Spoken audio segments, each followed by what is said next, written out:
সংসন্ত্ৰ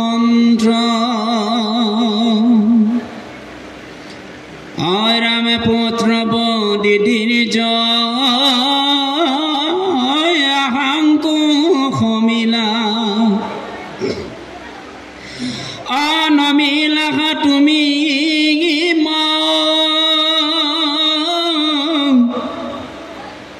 তোমাৰ সমান শান্তি নেদেখিব কৰিলা হেন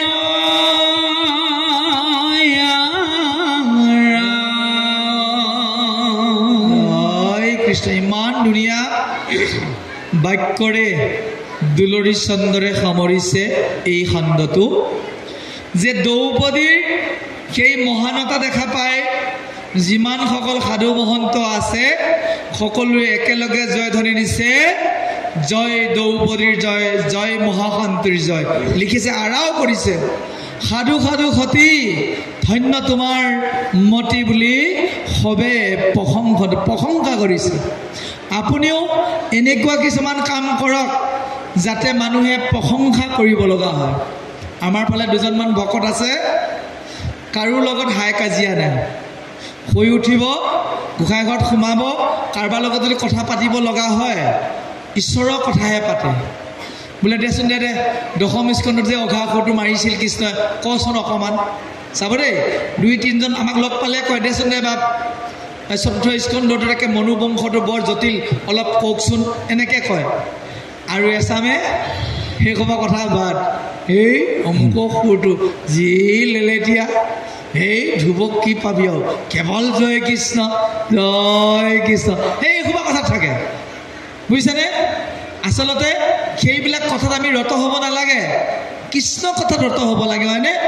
সেইকাৰণে এই মহাসতীগৰাকী খুব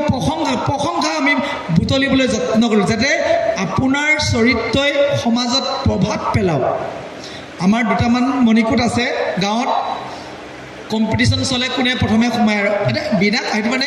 অঘোষিত কম্পিটিশ্যন প্ৰতিযোগিতা কোনে কিমান আগত শংখ বজাব ডবা বজাব মোক কেতিয়াবা ফেইল হৈ যায় গাড়ীখন জয় কৃষ্ণ ৰাতি 1টা বজালৈ যদি ভাগৱততে থাকিব লাগে মই বাৰু 4টা বজাত শংখ বজাব পাৰিমনে বাৰু জয় কৃষ্ণ এইটোতো মানুহৰ দেহ মই শ্ৰীমতীক কওঁ দে হাৰিছোঁ আৰু যিকেইদিন ভাগৱত নাথাকে গম পাব নহয় বুজি পাইছে অৰ্থাৎ আমি সেইখিনি ব্যক্তিক সদায় চেলুট কৰোঁ আপুনি যেতিয়া আপোনাৰ স্বভাৱ ভাল হ'ব কথা ভাল হ'ব ব্যৱহাৰ ভাল হ'ব তেতিয়া কি হ'ব বোৱাৰীসকলে আপোনাক গুৰুত্ব দিব বোৱাৰীবিলাকৰ লগত আপুনি চেলেং পেটেং কথা নাপাতিব গাম্ভীৰ্য হৈ থাকিব আমাৰ আকৌ জীয়েকে চেলেং পেটেং গৈ কোনোবাই গাতে থপৰিয়াব যায় জয় কেনেকৈ হ'ব এইটো কৈছে নাৰীক য'ত সন্মান কৰিব লাগে মৰ্যাদা দিব লাগে তাতেহে দেৱতা থাকিব যত নয়াস্তু পূজ্যন্তে ৰমন্তে তত দেৱ বসতি মনুসংহিতাই সিদ্ধান্ত দিছে নাৰীক যদি আমি মৰ্যাদা দিব নোৱাৰোঁ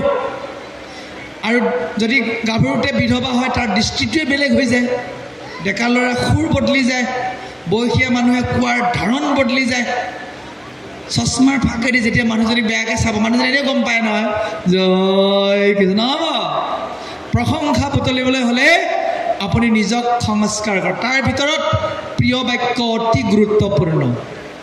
যদি আপুনি কাৰোবাৰ হৃদয়ত সোমাব বিচাৰিছে সদায় আপোনাৰ মধুৰ ভাষণ প্ৰিয় বাক্যৰে অন্তৰ্জয় কৰিব লাগিব শাস্ত্ৰই সিদ্ধান্ত দিছে প্ৰিয় বাক্য পদাদেন সৰ্বে তিষ্ঠন্তি মানৱঃ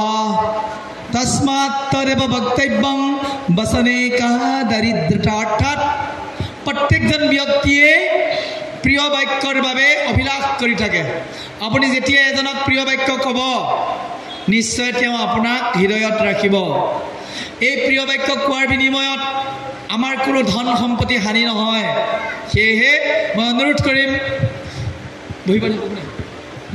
কৰিম আপোনালোকৰ জীৱন যাত্ৰাত লগ পোৱা প্ৰত্যেকজন ব্যক্তিকে প্ৰিয় বাক্য কৈ মিঠা মাতেৰে অন্তৰ জয় কৰিব মিঠা মাত আমাকো দুজনীমান আয়ে ভাবিছে মিঠা মাত দিব দিছে চেনিকে খাই ল'ব লাগিব নেকি প্ৰথমে জয় কৃষ্ণ চেনি খাই মিঠা মাতক কোৱা নাই আপোনাৰ কোকিল কণ্ঠৰে প্ৰভুজন ভালনে গৰম গৰম ৰুটি দুটামান বনাই দিম নে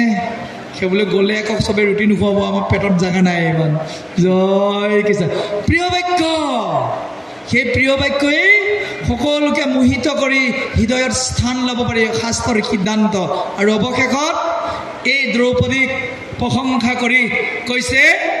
তুমি তোমাৰ পুত্ৰক বধ কৰা সেই দ্বিজকো তুমি ক্ষমা কৰিলা তোমাৰ চৰণত প্ৰণাম কৰিছো বুলি সাধু সাধু ধন্য ধন্য বুলি প্ৰশংসা কৰি তোমাৰ নিচিনা আৰু মহাসতী নেদেখো বুলি সকলোৱে জয় ধৰিছে বাৰু জানো সময় প্ৰতি লক্ষ্য ৰাখি আমাৰ বাপজন আহি ধুনীয়াকৈ উপস্থিত হৈছে তেওঁলৈ মাইক্ৰফোন আগবঢ়াইছোঁ কেৱল এটা কথাৰে আজি অলপ সময় জিৰণি লৈছোঁ সকলোৱে জানে মই সাধাৰণতে কওঁৱেই কাৰ কথা কয় জাম্বুবন্তৰ কথা কওঁ জাম্বুবন্তই তাত ৰামচন্দ্ৰৰ লগত সাগৰত সেতু বান্ধি ৰাৱণক মাৰাত সহায় কৰি সীতা দেৱীক উদ্ধাৰ কৰি আনিছে একদম ভগৱান ৰামক ভালকৈ জানে ভগৱান কিন্তু বহুত দিন সাধু সংগ নকৰিলে ঘৰতে নিজৰ জাম্বুবন্তীৰ লগত ল'ৰা ছোৱালীৰ লগত লাগি থাকোঁতে সাধু সংগ এৰি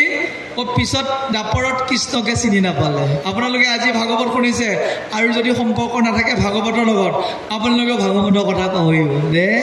সেয়ে সেই কথাটোৰে আজি আমাৰ মাইক্ৰফোন আগবঢ়াইছে এইদৰে ঐ আগে নি চিনিলো ঐ এবেকে জানিলো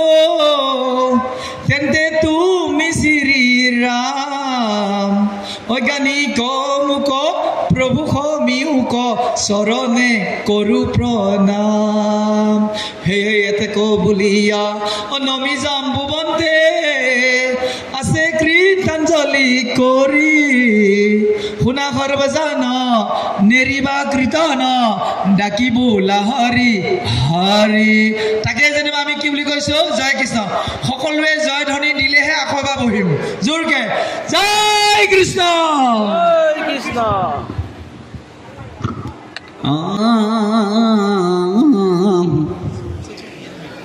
আৰামে শুনা সামাজিক জন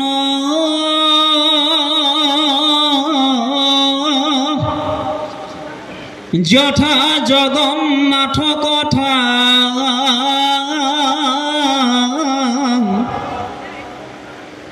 তথা পুণ্যতি তীৰ্থনি বাংশ সেইখিনি গুণস্থান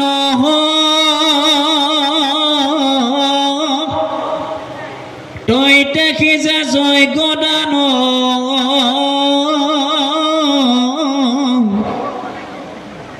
হৰিকুণ্ড তথাতে প্ৰকাশ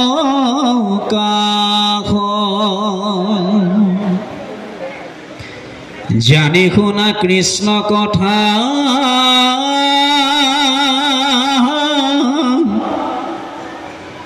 জন্ম কন কৰা বিধা সমস্ত শাস্ত্ৰৰে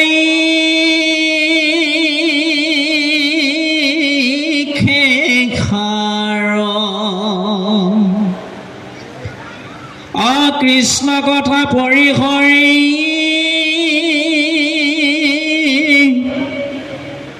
ফুৰে অনকৰ্ম কৰি